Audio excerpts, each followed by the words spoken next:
Arabian Night, a length in front of Frosted Departure in second. Here is Red Route 1 erupting from the back of the pack, but he is still 6 lengths behind his front-running favorite, Arabian Night. And now he's 4 in front. Red Route 1 might get second. He will not win the Southwest. That winner is Arabian Night. That was Vic Stauffer on the call from Saturday's Southwest Stakes at Oaklawn, where Arabian Night stamped himself as one of the best 3-year-olds in the world. Kevin Kirstein, Darren Rogers back here with you inside the Kentucky Derby. And D, it was quite the performance from Arabian Night that we saw on Saturday. Yeah, it was absolutely sensational. He stamped himself as the fastest kid on the playground. He is definitely the horse to beat. He's the now horse on the road to the Kentucky Derby. And it'll be interesting to see how things develop over the next 13 weeks between now and the first Saturday in May. Will he be transferred to another trainer to accrue points? And I just couldn't have been more blown away by his performance.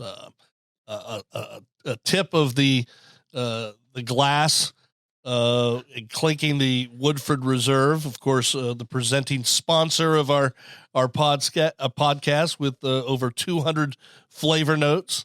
But great sponsor drop. Thank you. Yeah. I noticed you slipped past it. I was just trying to recover for you. I had a plan to go into it. Okay, my bad. My bad. No, you're good. You're good. So I ruined your plan. No, it's all good. Plans are meant to be. But ruined. That was Arabian Night.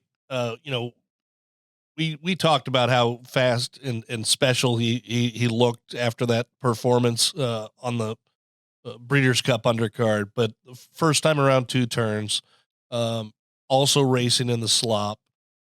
He just displayed that incredible speed, and I'm looking forward to Forte coming back.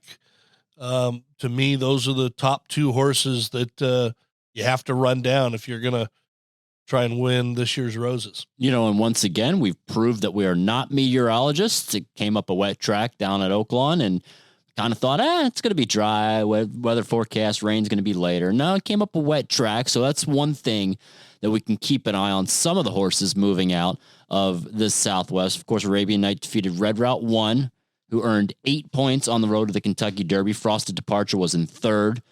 Just not quite quick enough on the front end as trainer Kenny McPeak tried to give the jock instructions to hustle him hard. His stablemate Sun Thunder finished 4th, earned 4 points, and then Jace's Road, kind of disappointed, was 5th, earning 2 points. That was a top 5 in the Southwest, but clearly Arabian Night, Darren, and he just took every advantage of this race from the word go out of the starting gate. He did. He was fast. He dictated the terms.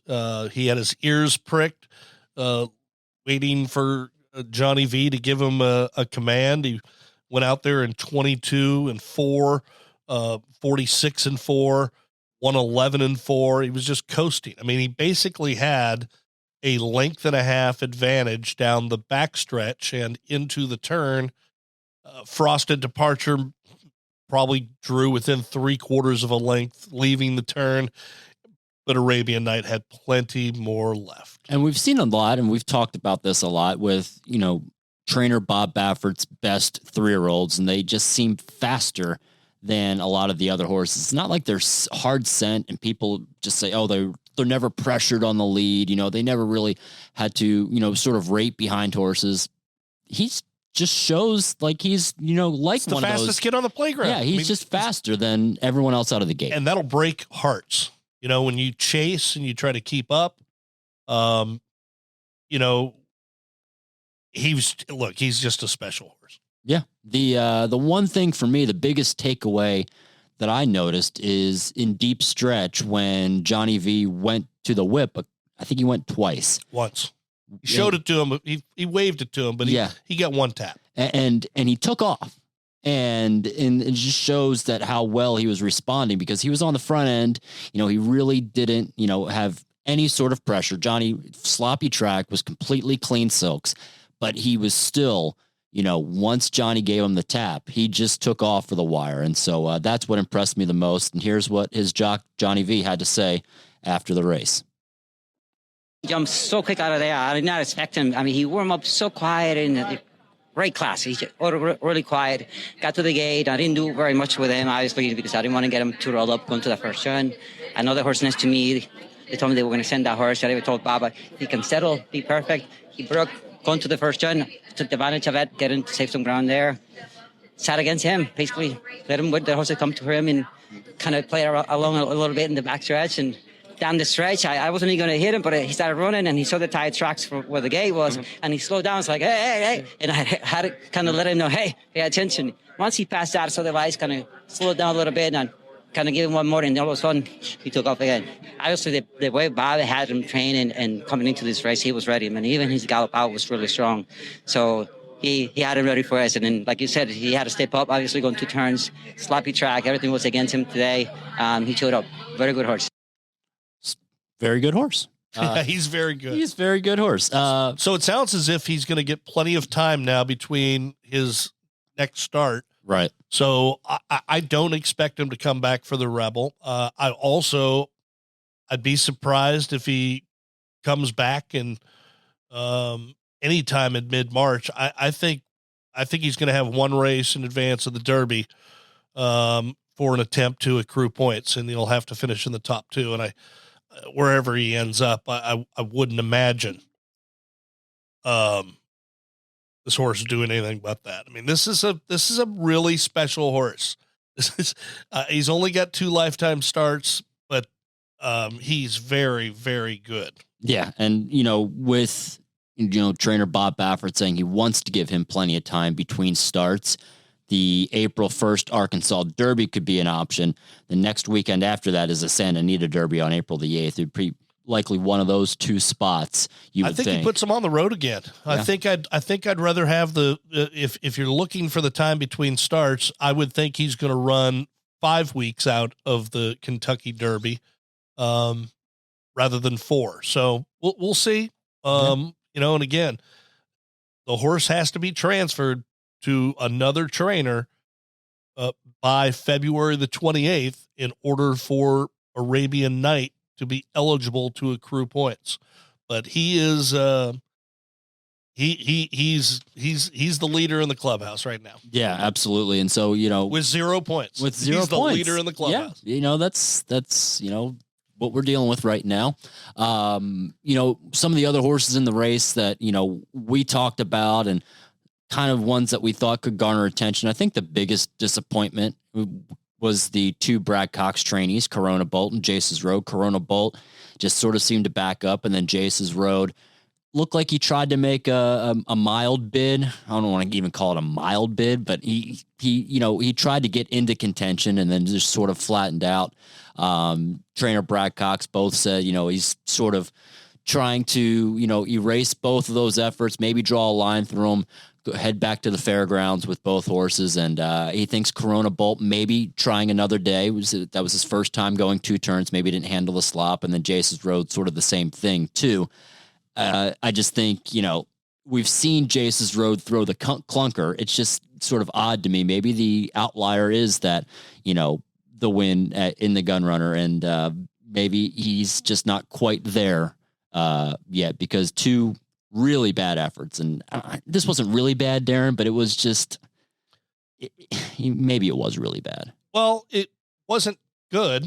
Yeah. right. I mean, I don't know how else to put it. Yeah. I mean, he broke well. But he showed speed the race before in the Gun Runner.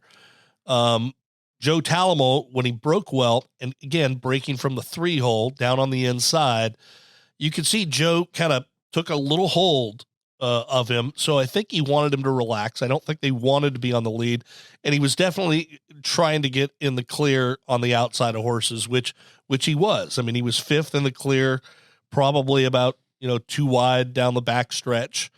And then he made a 3 wide pounce, and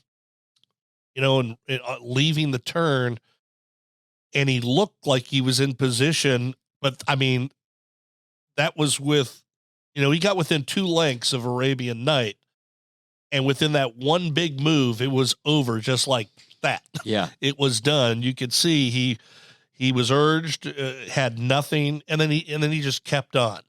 So, Brad Cox is going to ask himself, well, why was it? Mm-hmm.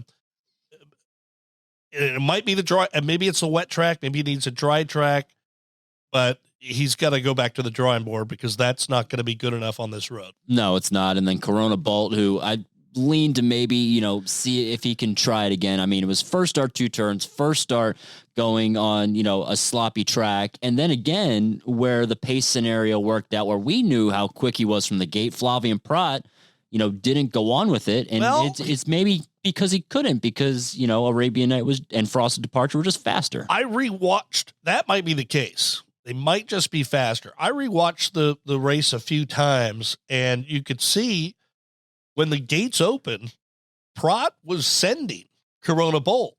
Yeah. He was just outfooted. Mm-hmm. Was he outfooted? He looked like a horse who was spinning his wheels throughout the race. He was stuck down on the inside. Basically, he was running in fourth. Prat, you could see, okay, this is what we got. I'm not going to get in the way of him. He wasn't raiding him, but he wasn't sending him. No, he was just sort of that little loop, almost like a loose rein, just sort of letting him go. And you can't send him the whole time. And so but then again, he looked like he was spinning his wheels. Yeah. And that's exactly what it looked like to me. He got within 3 lengths, but really had nothing to offer down the lane. I don't know if we can draw a total conclusion on whether or not he'll eventually be a 1-turn horse, which I lean towards, but there were times in there where he looked like he might be able to route again. Yeah, a horse that did make a little bit of headway down the lane was Red Route 1, and this is a horse who Steve Asmussen said after the race, he's a very excited horse, physically, family, everything. He's going to go as far as they run a race. He's getting strong at the right time. We'll see what they can get done with him. He's likely to go on to the Rebel for Asmussen down at Oaklawn. He's the he's by Gun Runner, and he's a full to Untappable, or his dam is the dam. The dam Untappable. Yeah. We know what Untappable was. Oh, and, he's not quite there yet. I thought he ran very, very well. He was last down the backstretch throughout. He made, his move kind of midway around the turn, was racing along the inside. Then he tipped out. I thought that was a great next step, and a distance of ground should not be a problem for him. So going into the race, we talked about how he just looks like he's a grinder, a one run type of horse. And that might be the case, but that's not bad as the distances get longer. So I think he's going to continue to make noise on the road. What do you make of Frosted Departure, who fun horse tracked Arabian Night, and then Sun Thunder, his stablemate, was okay as well? I think, these are both intriguing horses giving another look at. Yeah.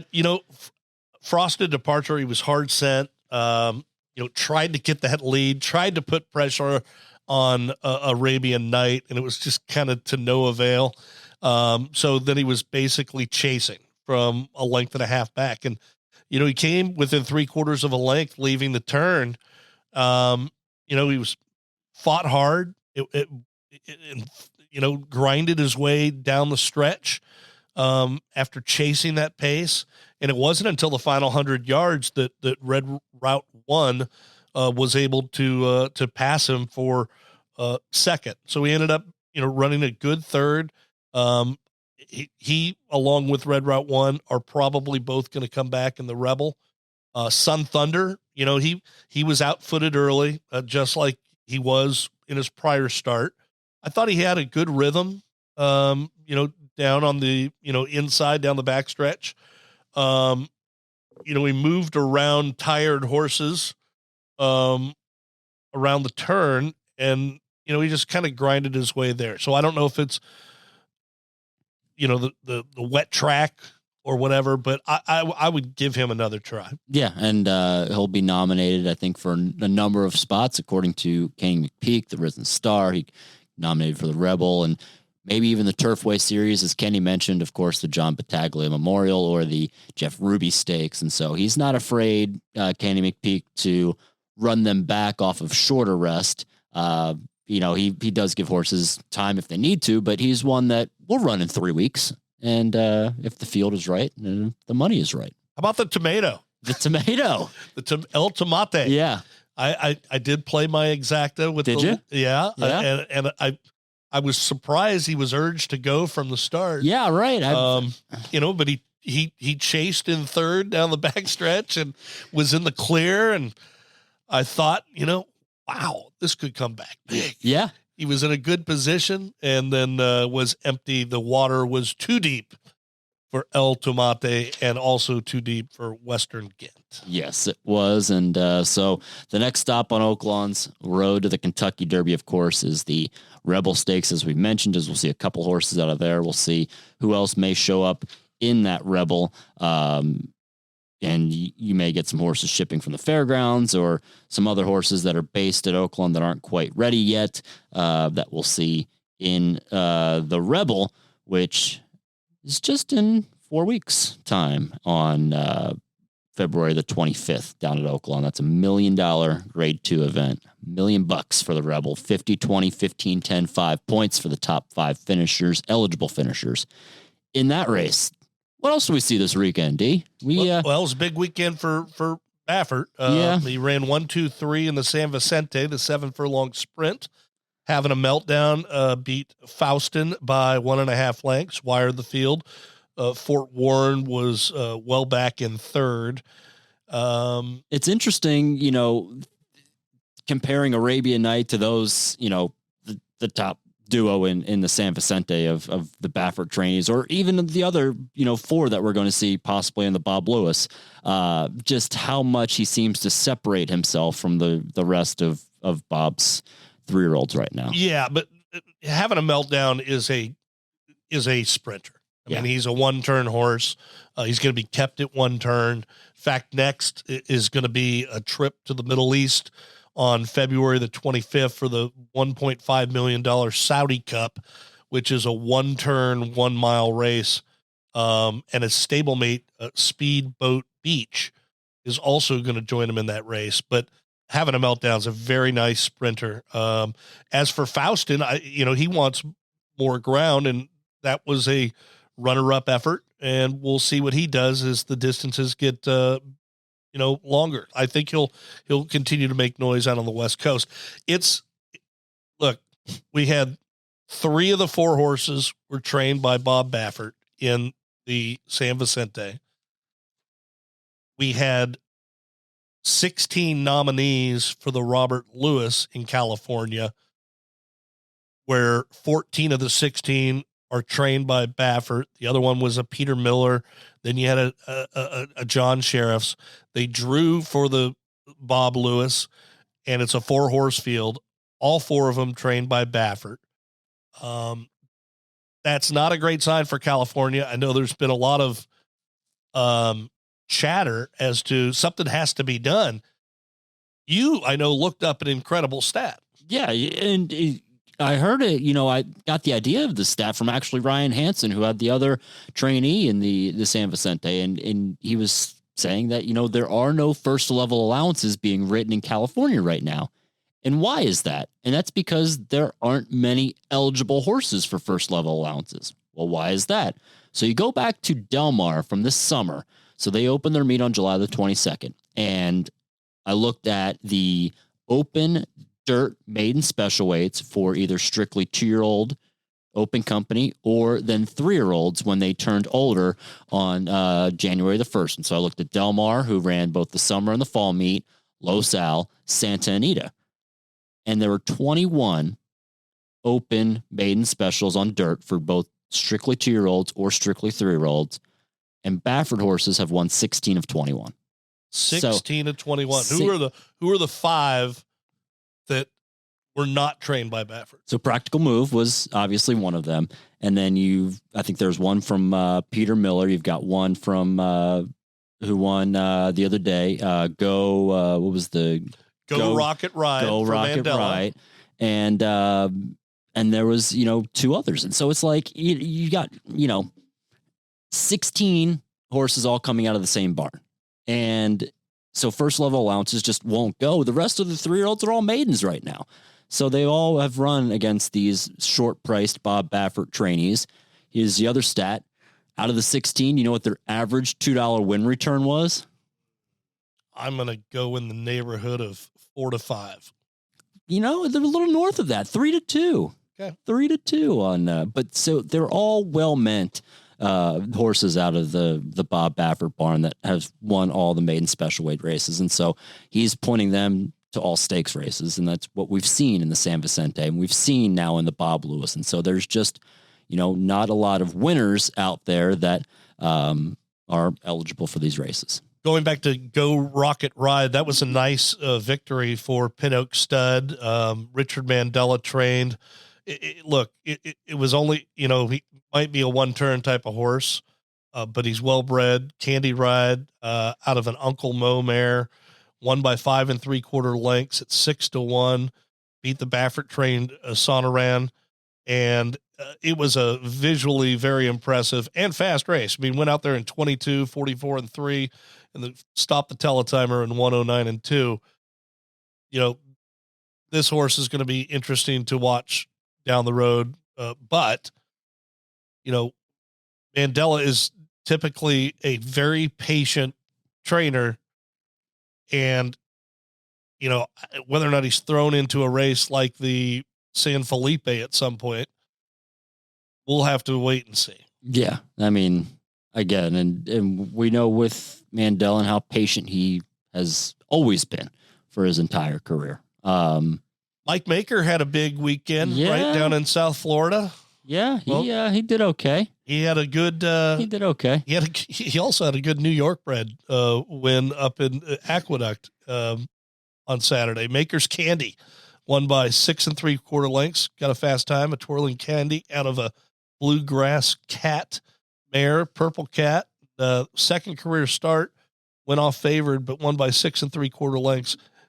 Time came back fast. Some other horses. Brad Cox won with Eyeing Clover down at Fairgrounds, going 6 furlongs, won easy by 9 3/4 lengths.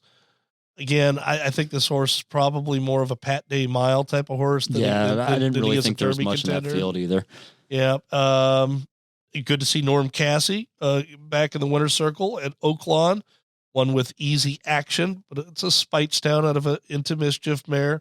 So I would think one turn is probably best. But those were some of the other horses I thought over the weekend that deserved a mention. Yeah, there were a couple other 3-year-olds that ran down at Gulfstream. I just think they have a long way to go right now on the road to the Kentucky Derby to stamp their name as to some of the powerful horses down in Florida. Well, like Mage won on Saturday.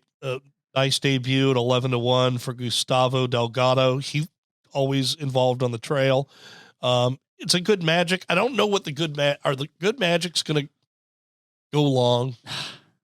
I don't know. We're gonna have to wait and see. Yeah, it's like the Bolt Doros. I don't know. Yeah, big brown mare. Remember Puka? She was nice. That's her dam, or his dam rather. So that was nice, going 7 furlongs for Gustavo Delgado. I liked Bourbon Resolution in that race, who ran second. Yeah, I know you did. I think Ian, I talked to him, is going to Triple Crown nominate him, maybe get his maiden broke, and he definitely would relish going 2 turns.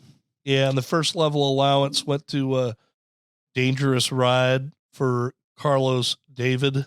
I wasn't really impressed by that race overall. It came back slow. Yeah. Came back slow. So there's that. There's our little Monday morning quarterback recapping. We'll have a big weekend ahead next Saturday with the trio of big 3-year-old prep races, including 2 of them that will award points on the road to the Kentucky Derby, with the Withers at Aqueduct, the Holy Bull down at Gulfstream, and the Bob Lewis, which none of the 4 for Bob Baffert are eligible to garner points at this time. The Holy Bull and the Bob Lewis were drawn already, waiting on the Withers. And so we'll do a deep dive into those races later on this week, Darren. But it was, I like when racetracks get these races out early and get them into our hands. It's fun to do some extra handicapping. Yeah, I'm looking forward to the Holy Bull. It looks like, Cyclone Mischief, maybe the horse to beat in there for Dale Romans. The Withers might be coming up a little short. They haven't drawn it yet, but Arctic Arrogance, who was the runner-up in the Remsen and the Jerome, probably going to lead the way, along with the Jerome third-place finisher, General Banker. Hit Show for Brad Cox, scratched out of the Southwest in favor of the Withers this week. Maybe you get a 90% Maddie. The trainer was pointing that colt to the February 18th Miracle Wood, which is a 1-turn mile. The horse just raced 7 furlongs. Do you go 7 furlongs to 9? Maybe you do it if it's a short field. And then Andiamo off for Renzi is also a possibility for the Withers. Like I said, all 4 horses for the Lewis, Arabian Lion, Newgate, Worcester, and Hard to Figure are trained by Bob Baffert. And therefore no points will be on the line there. But the Holy Bull, I can't wait to talk about it on Thursday. Absolutely. And I'll leave you with this great line from Dale Romans. He said, of Cyclone Mischief, the likely favorite, I think he's one of the best 3-year-olds in the country, and he's training like one. I love when Dale talks up his 3-year-olds. We'll talk about all that and more on Thursday on Inside the Kentucky Derby. We're going to go get our hard hats on and hear some of the construction that's going on here around the Downs right now with less than 100 days remaining until the first Saturday in May. We'll be ready. I hope you are, and we'll talk again on Thursday.